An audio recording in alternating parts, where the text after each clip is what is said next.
Part of creating a one-to-one learning environment is giving students the opportunity to collaborate. Teaching students to communicate effectively and share information are both frameworks for success. To effectively facilitate this kind of classroom, teachers may need to experiment with a new classroom arrangement. Whether you use chair-desk combinations or tables and chairs, you can arrange your classroom to foster a sense of community with your students. Let's take a look at some non-traditional ways to set up a classroom.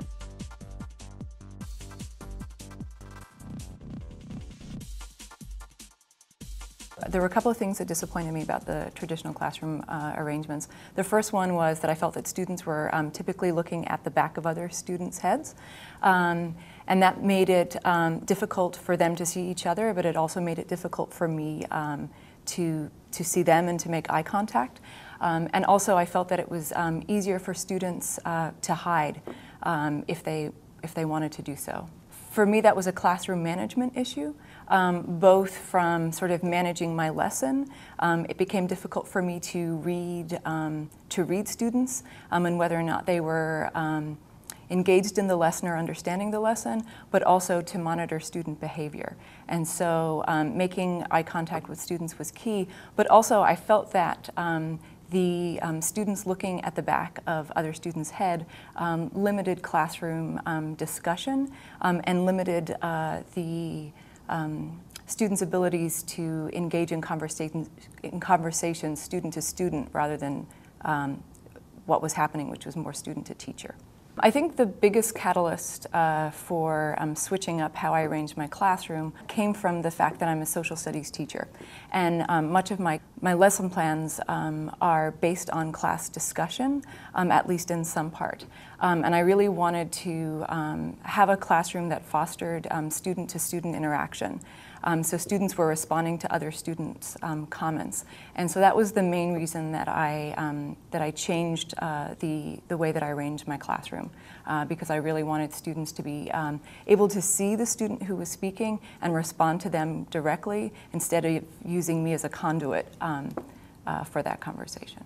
One of the things that I like about this arrangement is that it's very easy for me to check in with students in a way that is less obtrusive. So I can walk behind every student and check to see that they're on task, but also to check for understanding, and I really like that. For the students, I think that what I like about this arrangement is that they get to see each other engaged in the lesson. I feel that that students who are seeing other students who are on task and modeling that for them, that they then do the same themselves. I feel that it really helps students in discussions.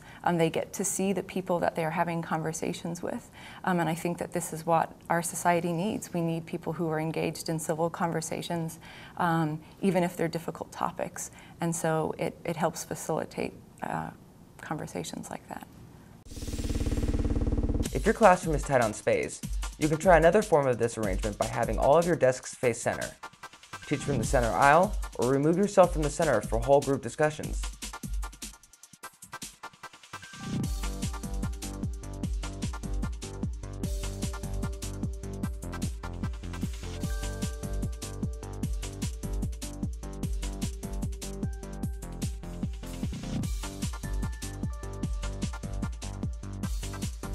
Well, in traditional classroom setting, I just felt like the students, if they're facing forward, they're waiting for me, the teacher, to kind of be in charge, kind of be in control, and they didn't really have a chance to interact with each other.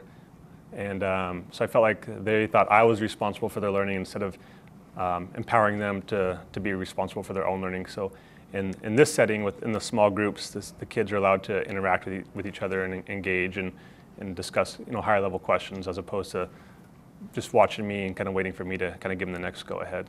When we're discussing kind of questions in class, I also have my desks numbered, so I can say, 1's turned to 2's, 3's turned to 4's, so they can work with each other. I do a lot of group projects in my classroom and group research, so it allows them to work together. And I kind of see my role more as a facilitator, so I can walk around the different groups as opposed to just being in the front of the classroom kind of dispensing this knowledge. So I let them kind of be in control of their own learning in my classroom. I would say the positives are that when kids are learning new ideas and new vocabulary, new concepts that they can now interact with each other. And there's a lot of research that shows when the kids are using those words in conversation in the classroom that they're more likely to remember it. And if you have kind of a kid who understands the stuff, the material, then he or she's able to reteach that to a classmate that maybe doesn't understand it, and then use kid-friendly language where maybe as teachers we don't always use kid-friendly language. So the higher kids can reteach it, the kids who are struggling, they can learn it from a peer or a classmate, and so I just feel there's a lot of positives in this sort of setting. Students may be placed in pairs, threes, or fours using the same philosophy. You may see a benefit to having more groups with fewer students in each group. If you have the space, you can arrange desks in groups of 3.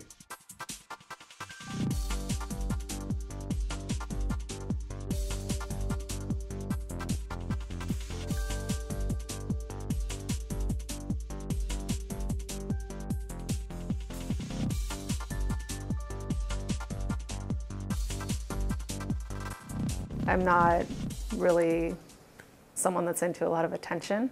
So as a teacher, I like to focus more on my instruction being interesting for the kids and having the students interacting with each other and the work and me guiding them through the process. And so you get those tables into rows and they're facing the front and it's very focused on you. And on occasion I'll put them into rows for a test or something and they always look a little bit more bored. And a little bit more tired. And I went to Evergreen for my master's program, and so it's fairly progressive, and they taught us, it should be about the kids and not about the teacher. The goal was just to try something new that was still in line with my philosophy, having it group-oriented and student-oriented.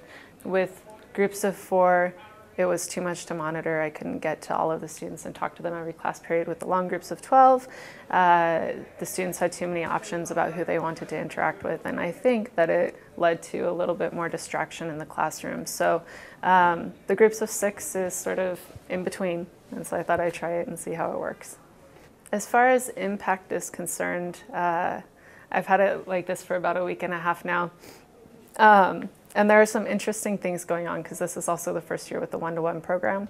So I think for me as a teacher, I like it because I can move around the classroom. I have access to all the students, and it's a lot faster for me to try to interact with 5 groups than it is to interact with 8. I don't like the idea of kids sitting in normal seats in the same class every day, or in different classes every day, and looking up to the front, hands on the table.